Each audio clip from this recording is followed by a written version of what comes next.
ലോക നേതാക്കളില്ലാതെ ലോകത്തെ നയിക്കുക എന്നത് നിലവിൽ അസാധ്യമാണെന്ന് കരുതപ്പെടുന്നു. സ്വന്തം രാജ്യത്തിനകത്ത് മാത്രമല്ല മറ്റ് ദേശീയ നേതാക്കൾക്കിടയിലും സമാധാനവും സമൃദ്ധിയും പ്രോത്സാഹിപ്പിക്കുന്നതിന് ഈ നേതാക്കൾ പരമാവധി ശ്രമിച്ചു പോരുന്നു. ഇവർ നേതാക്കളായതിനാൽ ഇവർക്ക് ധാരാളം ശക്തിയുണ്ട് എന്നതിനാൽ അവരുടെ തീരുമാനങ്ങൾക്ക് നമ്മുടെ ലോകത്തിന്റെ ഭാവി മികച്ചതാക്കാനോ തകർക്കാനോ കഴിയും. അടുത്തിടെ ഉയർന്നു വന്ന റഷ്യ-ഉക്രൈൻ യുദ്ധം ഇതിനുള്ള ഏറ്റവും വലിയ ഉദാഹരണമായി നമ്മുടെ മുന്നിൽ തന്നെയുണ്ട്. ഇന്നത്തെ വീഡിയോയിൽ 2024 ഏറ്റവും ശക്തരായ 10 ലോക നേതാക്കളെക്കുറിച്ച് നമുക്കൊന്ന് നോക്കാൻ ശ്രമിക്കാം. ഒന്നാമതായി വ്ളാഡിമിർ പുടിൻ. റഷ്യയുടെ നേതാവാകുന്നതിന് മുൻപ് വ്ളാഡിമിർ പുടിൻ KGBയുടെ ഭാഗവും റഷ്യൻ ഫെഡറൽ സെക്യൂരിറ്റി സർവീസിന്റെ ഡയറക്ടറുമായിരുന്നു. റഷ്യയിൽ തന്നെ ജനിച്ചു വളർന്ന അദ്ദേഹം സോവിയറ്റ് യൂണിയന്റെ പതനത്തിന് ശേഷം ഏറ്റവും ശ്രദ്ധേയനായ റഷ്യൻ പ്രസിഡന്റാണെന്ന് വിശ്വസിക്കപ്പെടുന്നു. വ്ളാഡിമിർ പുടിൻ 1999 മുതൽ റഷ്യൻ പ്രസിഡന്റ് അല്ലെങ്കിൽ പ്രധാനമന്ത്രി എന്ന നിലയിൽ തുടർച്ചയായി സ്ഥാനങ്ങൾ വഹിച്ചു പോരുന്നു. ജോസഫ് സ്റ്റാലിന് ശേഷം റഷ്യ ഏറ്റവും കൂടുതൽ ഭരിച്ച നേതാവെന്ന നിലയിലും വ്ളാഡിമിർ പുടിൻ അറിയപ്പെട്ടു പോരുന്നു. അദ്ദേഹത്തിന്റെ നേതൃത്വത്തിൽ റഷ്യ ശ്രദ്ധേയമായ അന്താരാഷ്ട്ര തീരുമാനങ്ങൾ കൈക്കൊള്ളുകയും 2014 ക്രിമിയ പിടിച്ചടക്കിയതുപോലെയുള്ള അന്താരാഷ്ട്ര അതിരുകൾ പുനഃക്രമീകരിക്കുകയും ചെയ്തു. അതോടൊപ്പം നിലവിൽ ഉക്രൈൻ അധിനിവേശം കാരണം ലോകശ്രദ്ധ പിടിച്ചുപറ്റിയ ഒരു നേതാവ് കൂടിയാണ് വ്ളാഡിമിർ പുടിൻ. വ്ളാഡിമിർ പുടിന്റെ ചില പര്യവേഷണങ്ങൾ മനുഷ്യാവകാശ ലംഘനങ്ങളിലേക്ക് നയിച്ചതിനാൽ അന്താരാഷ്ട്ര നിയമങ്ങൾ അനുസരിച്ച് അദ്ദേഹത്തെ ഒരു യുദ്ധ കുറ്റവാളിയായി കണക്കാക്കിപ്പോരുന്നു. രണ്ടാമതായി ഷീ ജിൻപിങ്. ചൈനയുടെയും ചൈനീസ് കമ്മ്യൂണിസ്റ്റ് പാർട്ടിയുടെയും ഇപ്പോഴത്തെ നേതാവായ ഷീ ജിൻപിങ് ദീർഘകാലത്തേക്കും നേതാവായി തുടരുമെന്ന് വിശ്വസിക്കപ്പെടുന്നു. അദ്ദേഹത്തിന്റെ നേതൃത്വത്തിൽ ചൈന എല്ലാ മേഖലയിലും കാര്യമായ മുന്നേറ്റം നടത്തി, പ്രത്യേകിച്ച് സാമ്പത്തിക, സാമൂഹിക, സാംസ്കാരിക, രാഷ്ട്രീയ മേഖലകളിൽ. ചൈനയിലെ ജനസംഖ്യയെ നിയന്ത്രണത്തിലാക്കാനും നിലവിലുള്ള ജനസംഖ്യയെ സ്മാർട്ടും മൂർച്ചയുള്ളതും രാജ്യത്തിന് ആസ്തിയുള്ളതുമാക്കാനും അദ്ദേഹം കാര്യമായ ശ്രമങ്ങൾ നടത്തി. 2012 ആദ്യമായി തെരഞ്ഞെടുക്കപ്പെട്ട അദ്ദേഹം ഇതുവരെ സ്ഥാനം നിലനിർത്തി എന്നതും ശ്രദ്ധേയമായി കരുതിപ്പോരുന്നു. എന്നിരുന്നാലും ലോകത്തെ മുഴുവൻ കോവിഡ് പ്രതിസന്ധിയിലേക്ക് തള്ളിവിട്ട രാജ്യമെന്ന നിലയിൽ ചൈനയെ പലരും നോക്കിക്കാണുന്നു.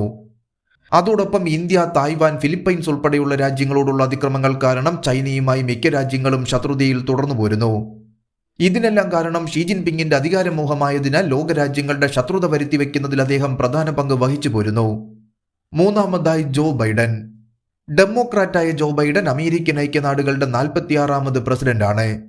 അദ്ദേഹത്തിന് മുൻപ് രാജ്യത്ത് അരാജകമായ സാഹചര്യം സൃഷ്ടിച്ചുവെന്ന് ആരോപിക്കപ്പെട്ടിരുന്ന ഡൊണാൾഡ് ട്രംപ് ആയിരുന്നു പ്രസിഡന്റ്. ജോ ബൈഡൻ തന്റെ ലിബറൽ ഇടതുപക്ഷ നയങ്ങൾ ഉപയോഗിച്ച് രാജ്യത്തിന്റെ സാഹചര്യം മാറ്റുന്നതിൽ വലിയ ശ്രമങ്ങൾ നടത്തി. COVID-19 പ്രതിസന്ധി സമയത്ത് അദ്ദേഹം രാജ്യത്തെ നിയന്ത്രിക്കുകയും സാമ്പത്തിക പിരിമുറുക്കം ലഘൂകരിക്കുകയും കാലാവസ്ഥ വ്യതിയാനത്തിന്റെ നാശനഷ്ടങ്ങൾ പഴയപടിയാക്കാനുള്ള തീരുമാനങ്ങൾ എടുക്കുകയും ചെയ്തു. അദ്ദേഹത്തിന്റെ നേതൃത്വത്തിൽ അമേരിക്ക ഏറ്റവും ശക്തമായ രാഷ്ട്രങ്ങളിലൊന്നായി മാറിയെന്ന് വിശ്വസിക്കപ്പെടുന്നു. അതോടൊപ്പം അഫ്ഗാനിസ്ഥാനിൽ നിന്നും സൈന്യത്തെ പിൻവലിച്ച മണ്ടൻ തീരുമാനങ്ങളുടെ പേരിലും ജോ ബൈഡൻ ആരോപണങ്ങൾ നേരിട്ടിരുന്നു. അതോടൊപ്പം റഷ്യ-ഉക്രൈൻ സംഘർഷത്തിൽ ഉക്രൈനെ സഹായിക്കാനുള്ള അമേരിക്കൻ തീരുമാനവും ജോ ബൈഡന് തിരിച്ചടിയായി മാറിയിരുന്നു. നാലാമതായി നരേന്ദ്രമോദി. 2014 ആദ്യമായി ഇന്ത്യൻ പ്രധാനമന്ത്രിയായ നരേന്ദ്രമോദി രാജ്യത്ത് ശ്രദ്ധേയമായ മാറ്റങ്ങൾ കൊണ്ടുവന്നു. Swachh Bharat mission, make in India, ചരക്ക് സേവന നികുതി, അയൽപക്കത്തിന് ആദ്യ നയം തുടങ്ങി നിരവധി പ്രമുഖ നയങ്ങളും ദൗത്യങ്ങളും അദ്ദേഹം അവതരിപ്പിച്ചു. വിവിധ രാജ്യാന്തര സമ്മേളനങ്ങളുടെ ഭാഗമാകുകയും ഇന്ത്യയെ ഭൂപടത്തിൽ ശക്തമായി ഉൾപ്പെടുത്തുകയും ചെയ്തു. അദ്ദേഹത്തിന്റെ നേതൃത്വത്തിൽ ഇന്ത്യയിൽ G20 അന്താരാഷ്ട്ര ഉച്ചകോടിക്ക് ആതിഥേയത്വം വഹിക്കാനുള്ള ബഹുമതി ഇന്ത്യക്കായിരുന്നു. ഇന്ത്യയിൽ നിന്നും മാത്രമല്ല ആഗോള കാഴ്ചപ്പാടിൽ നിന്നും ഇന്ത്യയെ മികച്ച രാജ്യമാക്കി മാറ്റിയത് നരേന്ദ്രമോദിയാണ്. അദ്ദേഹത്തിന്റെ ആശയങ്ങളും അറിവുകളും ഈ ജനാധിപത്യത്തിന്റെ വിജയത്തിന് വലിയ സംഭാവനകൾ നൽകിയിട്ടുണ്ട്. സിറ്റിസൺഷിപ്പ് അമെൻമെന്റ് ആക്ട് പോലെയുള്ള ശ്രദ്ധേയമായ നടപടികളിലൂടെ ഇന്ത്യയിൽ അധിനിവേശം നടത്തിയവരെ പുറത്താക്കുന്ന ഉൾപ്പെടെയുള്ള ശക്തമായ നടപടികളുമായി ഇന്ത്യയെ ശക്തിപ്പെടുത്തിയ നേതാവായും നരേന്ദ്രമോദി അറിയപ്പെട്ടു പോരുന്നു. അഞ്ചാമതായി Olaf Scholes. Social democratic party of ജർമ്മനിയുടെ നേതാവായ ഒലാഫ് 2021 മുതൽ ജർമ്മനിയുടെ ചാൻസലർ എന്ന നിലയിൽ നേതാവാണ്. അദ്ദേഹം ഇതിനു മുൻപ് 2018 മുതൽ 2021 വരെ ആംഗല മെർക്കലിന്റെ കീഴിൽ ഫെഡറൽ ധനകാര്യമന്ത്രിയായും വൈസ് ചാൻസലറായും സേവനമനുഷ്ഠിച്ചിട്ടുണ്ട്. തന്റെ രാജ്യത്തിന്റെ പ്രതിനിധി എന്ന നിലയിൽ വിവിധ അന്താരാഷ്ട്ര സമ്മേളനങ്ങളിലും ചർച്ചകളിലും അദ്ദേഹം പങ്കെടുത്തിട്ടുണ്ട് എന്നതുകൂടാതെ തന്റെ ജനങ്ങളുടെ ഉന്നമനത്തിനായി ശ്രദ്ധേയമായ തീരുമാനങ്ങളും അദ്ദേഹം എടുത്തിട്ടുണ്ട്. 2021 അവസാനത്തോടെ മാൻഡറിൻ COVID-19 വാക്സിനുകൾക്കായി അദ്ദേഹം വാദിക്കുകയും ജർമ്മനിയിൽ നിലവിലുള്ള തീവ്ര വലതുപക്ഷ പാർട്ടിയുടെ എതിർപ്പ് നേരിടുകയും ചെയ്തു.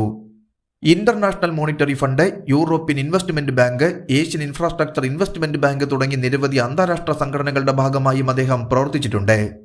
ആറാമതായി Muhammad bin Salman Al Saud. Saudi അറേബ്യയുടെ കിരീടാവകാശിയും സൽമാൻ രാജാവിന്റെ മകനുമായ Muhammad bin Salman Al Saud Saudi രാജകുടുംബത്തിന്റെ പിൻഗാമിയാണ്. Vision 2030 അവതരണത്തിലൂടെയുള്ള സാമ്പത്തിക നയമാറ്റത്തോട് അദ്ദേഹം ലോകശ്രദ്ധ പിടിച്ചുപറ്റിയിരുന്നു. വിഷൻ 2030 വ്യവസായങ്ങൾ പ്രവർത്തിക്കുന്ന രീതി മാറ്റാനും അവയെ കൂടുതൽ സാങ്കേതികമായി ആധുനികവും കാലികമാക്കാനും അദ്ദേഹം ലക്ഷ്യമിടുന്നു. എന്നിരുന്നാലും ചില മനുഷ്യാവകാശ ലംഘനങ്ങൾ കാരണം അദ്ദേഹത്തിന്റെ നേതൃത്വം കനത്ത വിമർശനം നേരിട്ടു പോരുന്നു. കൂടാതെ മാധ്യമപ്രവർത്തകനായ ജമാൽ ഖഷോഗിയുടെ കൊലപാതകത്തിൽ അദ്ദേഹം നിയമക്കുരുക്കിലുമാണ്. എന്തൊക്കെയായാലും മതനിയമങ്ങളിൽ കുടുങ്ങിക്കിടന്ന സൗദി അറേബ്യയെ ആധുനിക രാജ്യമാക്കാനുള്ള മുഹമ്മദ് ബിൻ സൽമാൻ അൽ സൗദിന്റെ നീക്കങ്ങൾ പുരോഗമനം ആഗ്രഹിക്കുന്ന മുസ്ലിം പട്ടിണി രാജ്യങ്ങൾക്കുള്ള ഒരു ഉദാഹരണമായി ഉയർന്നു നിൽക്കുന്നു. 7-ാമതായി ഇമ്മാനുവൽ മാക്രോൺ. ഇമ്മാനുവൽ മാക്രോൺ 2017 മുതൽ ഫ്രാൻസിന്റെ പ്രസിഡന്റായി തുടർന്നു പോരുന്നു. അതിനു മുൻപ് സാമ്പത്തിക, വ്യാവസായിക, ഡിജിറ്റൽ കാര്യങ്ങളുടെ മന്ത്രിയായിരുന്ന അദ്ദേഹം പ്രസിഡന്റായിരുന്ന കാലത്ത് കാര്യമായ മുന്നേറ്റം നടത്തിയിട്ടുണ്ട്.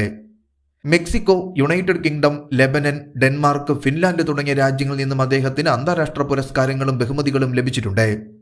ഫ്രഞ്ച് സമ്പദ് വ്യവസ്ഥയുടെ നില അദ്ദേഹം വളരെയധികം മെച്ചപ്പെടുത്തിയെന്ന് വിശ്വസിക്കപ്പെടുന്നു. ഇന്ത്യ പോലെയുള്ള ജനാധിപത്യ രാജ്യങ്ങളുമായി മികച്ച ബന്ധം പുലർത്തിപ്പോരുന്ന ഇമ്മാനുവൽ മാക്രോൺ അമേരിക്കയുമായുള്ള മോശം ബന്ധത്തിന്റെ പേരിലും പ്രസിദ്ധി നേടിയിരുന്നു. ഇസ്ലാമിക് സ്റ്റേറ്റിനോടുള്ള ശക്തമായ നടപടികളിൽ പേരുകേട്ട നേതാവ് കൂടിയായി ഇമ്മാനുവൽ മാക്രോൺ അറിയപ്പെട്ടു പോരുന്നു. 8-ാമതായി ഋഷി സുനക്. 2022 യുണൈറ്റഡ് കിങ്ഡത്തിന്റെ പ്രധാനമന്ത്രിയായി ഋഷി സുനക് അധികാരമേറ്റു.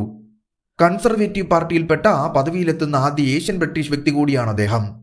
COVID-19 ഭീകരതയിൽ നിന്നും രാജ്യത്തെ നയിക്കാൻ അദ്ദേഹത്തിന് ശക്തമായ പ്രവർത്തന പദ്ധതി ഉണ്ടായിരുന്നു എന്നതുകൂടാതെ രാജ്യത്തിന്റെ സാമ്പത്തിക സ്ഥിരത നിലനിർത്താനും അദ്ദേഹത്തിന് കഴിഞ്ഞു. രാജ്യത്തിന്റെ അവസ്ഥ പ്രക്ഷുബ്ധമായിരുന്ന സമയത്താണ് അദ്ദേഹം പ്രധാനമന്ത്രിയായത് എങ്കിലും ഇപ്പോൾ 2 വർഷത്തിന് ശേഷം രാജ്യത്തെ ട്രാക്കിലേക്ക് തിരികെ കൊണ്ടുവരാൻ അദ്ദേഹത്തിന് കഴിഞ്ഞു. രാജ്യത്ത് അനധികൃതമായി കയറിയവരെ പുറത്താക്കാനുള്ള നിലവിലെ ഡീപ്പോർട്ടേഷൻ ബില്ല് വഴി ഋഷി സുനക് ലോകശ്രദ്ധ പിടിച്ചുപറ്റിയിരുന്നു. 9-ാമതായി Kim Jong Un. Workers party of കൊറിയയുടെ തലവനായ കിം ജോങ് ഉൻ 2011 മുതൽ ഉത്തര കൊറിയയുടെ പരമോന്നത നേതാവാണ്. രാജ്യത്തെ ഏറ്റവും പ്രമുഖ തീരുമാനമെടുക്കുന്ന സ്ഥാപനം ഉൾപ്പെടെ ഉത്തര കൊറിയയിലെ വിവിധ സുപ്രധാന സംഘടനകളിൽ അദ്ദേഹം അംഗമാണ്.